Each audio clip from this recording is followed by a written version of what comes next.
अस्सलाम वालेकुम। नावल आपा में एक मरतबा फिर खुशामदीद। आज जिस नावल पर बात होगी वो है जो बचे हैं संग समेट लो, और जिसे लिखा है फ़रत इश्तियाक ने, और बहुत खूबसूरती से तहरीर किया। उन्होंने हमेशा रोमानवी नावल लिखे और बहुत दिलकश अंदाज में, और एंड में रुलाया भी बहुत। ये तो होता है, फ़रत साहिबा का नावल है और बग़ैर ट्रेजेडी और रोए गुज़र जाए, इम्पॉसिबल।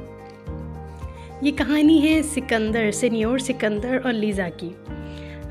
एक सीनियर सिकंदर एक बहुत ही रूड एंड एरोगेंट, ये शुरू होती है 32 साल के सिकंदर से, जो कि अकेला रहता है और लॉयर है।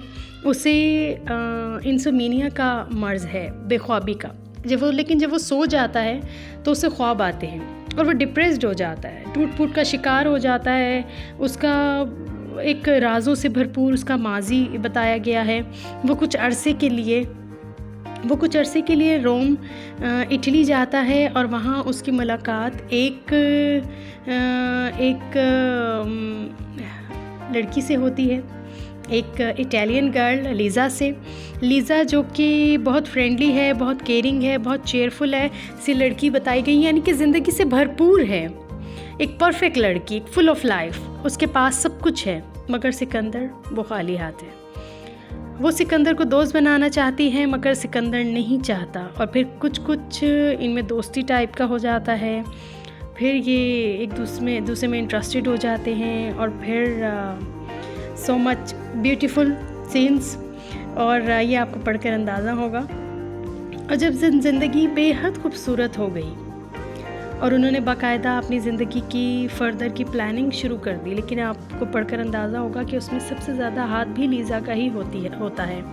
यानी कि लीज़ा ही मुसलसल से सिकंदर की तरफ बढ़ती है। तो जब वो अपनी ज़िंदगी की फ़र्दर प्लानिंग करते हैं तो उनका माजी अपनी पूरी सफाकियत के साथ उनके सामने आकर खड़ा हो जाता है।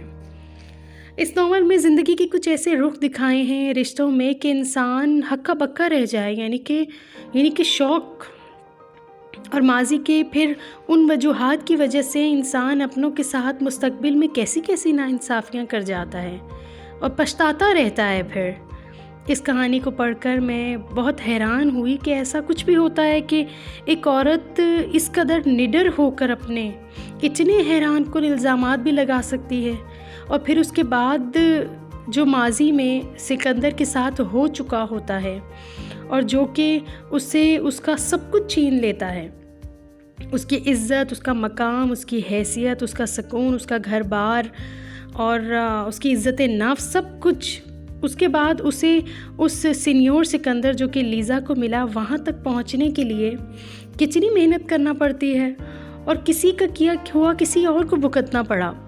ये नावल ये भी बताता है कि हीरो को उस मकाम तक पहुंचाने के लिए यानी कि उसको उसके माजी को दागदार करने के लिए, उसका सब कुछ छीनने में जिसका सबसे बड़ा हाथ था, वो उसका हीरोइन से कितना गहरा ताल्लुक़ था, ये आपको पढ़कर अंदाज़ा होगा। और ये एक ऐसा मकाम था कि जहाँ आकर मैं लिटरली हक्का बक्का रह गई कि ओह अब क्या होगा। तो सस्पेंस से भी भरपूर है, और एंड पे वाकई एक मौके पे आके तो इंसान जो है वो हैरान रह जाए कि अब क्या होना है।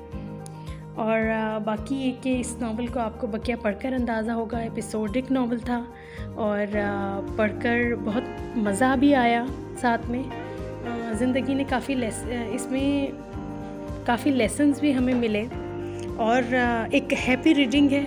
और मज़ीद रिव्यूज़ तक जाने के लिए आपको तब तक के लिए अल्लाह हाफ़िज़।